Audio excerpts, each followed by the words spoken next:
afternoon. I am your token American here at this conference to tell you about the ugly side of what we are doing in e-commerce world. Hence the term the ugly American fits appropriately today. This is reverse logistics. I still tell family members what I do for a living, and they ask me, what the hell is reverse logistics? And I tell them, all that stuff you take back to the store, where do you think it goes? And nobody really knows. It's a mystery. It's just invisible to us. And that's the nightmare. This is the ecosystem that we developed with the Reverse Logistics Association. Everything that happens after you buy something is part of the reverse logistics universe. And it's unfortunately a big universe. Now, just so you know, my background is not just the RLA. My background is Philips. I'm very proud to have worked for a Dutch company for 25 years. I was a very happy sales manager, sales director. I handled national accounts in the United States. We were winning sales excellence awards. I loved it. It was a happy-go-lucky space. And one day the senior management said, Tony, we need you to fix the returns problem. We were a $2 billion company in North America. We had 12% returns of televisions, DVD players, all kinds of consumer electronics. You can do the math. I knew nothing about returns. This is the year 2000. Nobody really knew much about returns back then. Within 5 years, I had dropped the numbers to 4% returns. They kept me around. I should have negotiated a commission program. I wasn't smart enough for that one. But we learned how to do this well.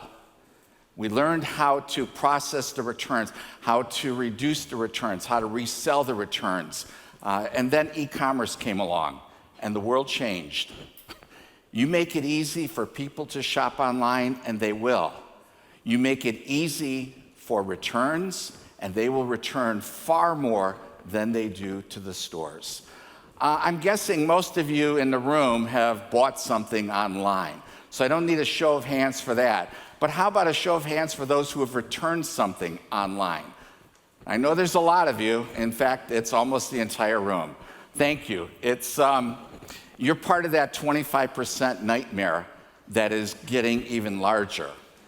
Why? We focus on making it easy to return. And many of your companies are involved in that space. And I applaud you. You're going to have a lot of work to do in the next few years. Capitalism at its finest. Returns can be profitable for many reasons, but let's talk about how big are they? Online returns of electronics, over 10%. Homeware, furniture is at 15%. Think about that nightmare. We'll talk about it for a moment. Health and beauty. Why do you return health and beauty? It's just amazing, 15%. Sports and travel equipment. And then, of course, the nightmare beyond all nightmares, fashion. This is 2 years old, 25% return rates. If you're in the fashion space, you know the numbers are even higher. Why? Let's talk about it. But let's also talk about these costs. The costs are astronomical. If we've learned anything else in the last 2 years, the costs are astronomical because 19% of the shoppers admit to buying more than they need. Because where is the dressing room now? It's in your bedroom, in your home. It's in your living room. It's wherever you are, that's your dressing room now. And you will order extras, 30% of them, over purchase, expecting to return unwanted items because we've made it easy. At least 33% of the retailers are having to raise their cost because of returns, and it's impacting their profits. I gave you some of the numbers for Philips, but imagine the impact that I had as a company. I was in sales, I was handling a national account, selling $100 million of Philips products, and the company's margin on that was decent and reasonable, and they made money on me. They paid me a commission for it. But imagine reducing returns by $100 million. The impact is triple selling the product new. The impact is at least triple. if you can reduce the returns. And we found a lot of ways to do that because it really is a factor. And by the way, it's a partnership. To reduce returns, we're going to talk about that more. To reduce returns is about partnership with the retailers. You have to do it. Has anyone in here been in a returns warehouse? Pretty. Not at all, right? It's ugly. It's very ugly in there. But think about that. All that stuff, that was new. That was sold to somebody. That represents failures. Somewhere, something went wrong for that customer. I'm not sure if there's engineers in the room, but you were not my friends at the beginning. When I was at Philips, these returns, they would open them up, test them, and say, there's nothing wrong with these products. There's no technical failure. We tested it. It works. But it came back.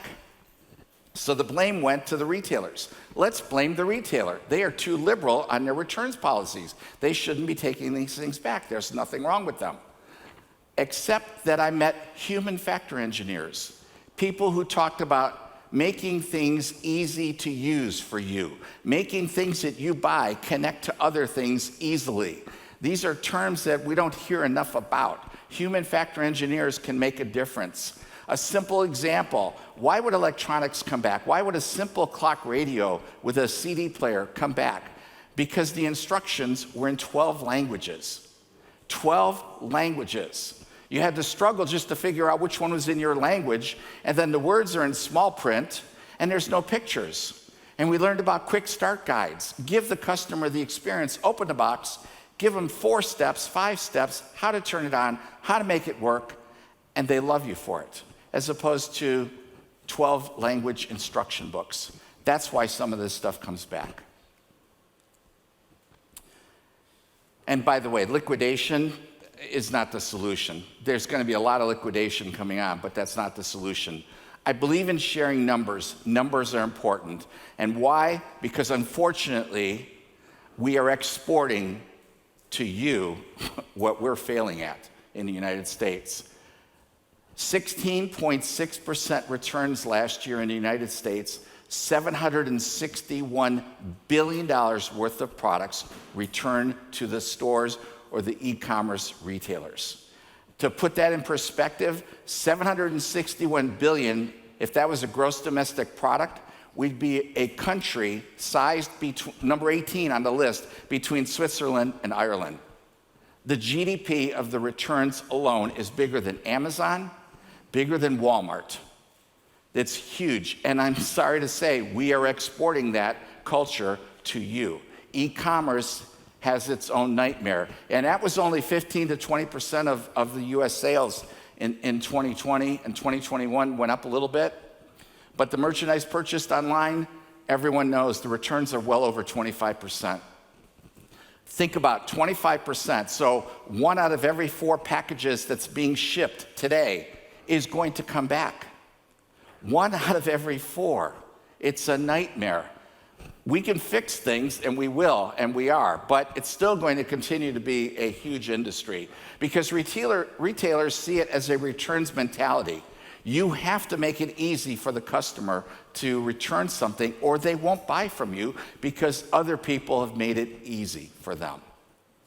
There's some great exceptions, and I'll talk about that as well, but omnichannel has created complexity. I mentioned this yesterday in a presentation workshop. We have new terminology going on. It used to just be a return, an RA, a return authorization, etc. Now we have BOPUS and BORIS. You can buy it online, pick it up in the store. You can buy it online, return it in the store. We make it easy to return. You can drop it off at a supermarket. You can drop it off at a locker, the postal, or worst case, they still pick things up if you're unhappy. And unfortunately, there's a lot of unhappiness. The expenses for returns have gone through the roof. This is, again, 2 years ago numbers, 2020, 21. Imagine with all the shipping costs, how much that's going up. Let me give you some specifics, and again, about the apparel industry. The nightmare in the apparel industry, I think, has been referenced a few times, bracketing. If you're buying clothing online, you're buying a size bigger than you think you need, a size smaller. You're buying extra colors. You're not sure which color you're going to like. You bring it home. It's a nightmare of bracketing. And unfortunately, compared to at least consumer electronics, when you buy a 55-inch TV, you could take out a tape measure and you know it's 55 inches. If you try on an article of clothing that happens to be, for me, a Brooks Brothers shirt is an XL. But if I'm in Singapore, I need to try on a 4XL. And that's embarrassing, and I won't buy it, but it just shows there is no consistency on sizing in the apparel industry. Shame on them for not making that happen, because that's why a lot of apparel is coming back. And you've already heard where it ends up in landfills and so on. But also the use of models. Look at all those nice people and nice pictures. When you look at that online, and you try that online, I'm proud to say academics are great for research, and they've done the research on social media. If you use a model to sell clothing online, you will get higher returns. And I rode this morning with a perceptive young man from the marketing group. I said, "Why do you think that is?" He said, "Well, you look in the mirror, you never look the same as the model. So you'd send it back." It's like, I don't look that good. Long way from it. So models on a clothing site, these are simple best practices. There are many of them. There's many, I call it silver bullets, to figure out how to make things better and reduce returns. But that's an expectation issue. And most important, here we are in person. I feel very fortunate to have been invited here as a guest of the Delivered group. And I'm proud to be here in person and see you and shake hands and bump against you and just be a three-dimensional experience. When you buy something online, that's gone. It is a two-dimensional experience. You're looking at a flat screen. You can't tell what the color really is. You can't tell what the fabric feels like. You can't tell how it's going to fit. It is a two-dimensional experience, and it's lacking, just as the virtual conferences were lacking in so much versus compared to here. Three-dimensional is where we live. It's where we play. It's where we enjoy life. And the two-dimensional experience of shopping online is not an enhancement yet. It is a frustration. The size variations, I've said enough, and how many people are buying winter boots in March because of the last snowstorm and sending them back in June, and then the retailer loses money on those products. It is a bit of a nightmare. Now, it's not all doom and gloom. There are solutions. Europe leads the way in many things over the US, including the area of upcycling. You have machines now that can actually, like X-ray, what the fabric is and make a decision about what should we do with that fabric. Should we return it to the factory to be reused, or should we resell it? So there's some great new AI software that helps make these decisions. You also know, or should know, there's a growing market for pre-loved. You don't really want to sell it as used clothing, but if you call it pre-loved, it's got a little nicer sound to it, right? Pre-loved. And of course there's vintage, but vintage automatically implies it's old, and that's a certain demographic as well. But pre-loved, automobiles, certified pre-owned, refurbished. People aren't sure about refurbished, but millennials, fortunately, younger generation, they're more adapt to it. They're more open to it. There are consignment shops. There are websites, luxury, pre-owned, vintage, not vintage, but higher-end clothing. Whether it's Donna Karan, Michael Kors, Louis Vuitton, all of these brand names are learning that instead of taking the returns and burning them, which they've been caught doing, and that's a bad PR move, they are learning to have a secondary site to sell gently pre-loved, certified clothing, and so it's starting to come back.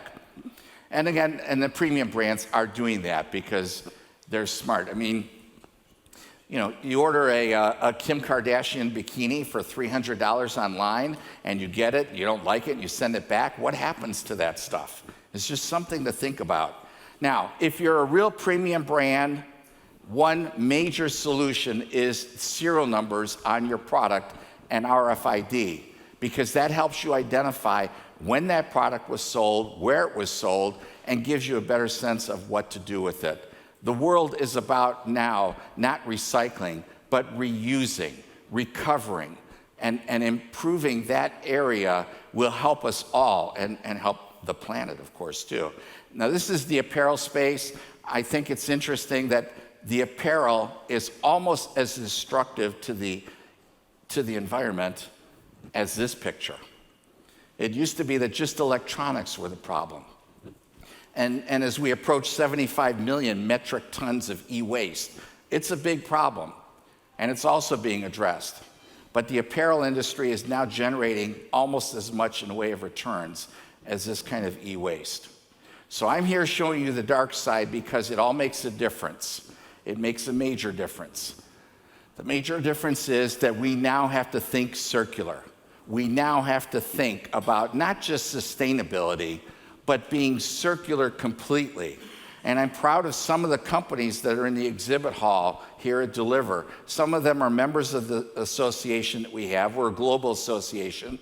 So some of them are members, and they focus on one story of the stroller that a company makes. Most of you in the audience, if you need a stroller for your child, you're going to need it for a year or two, and then what? Does it get thrown away?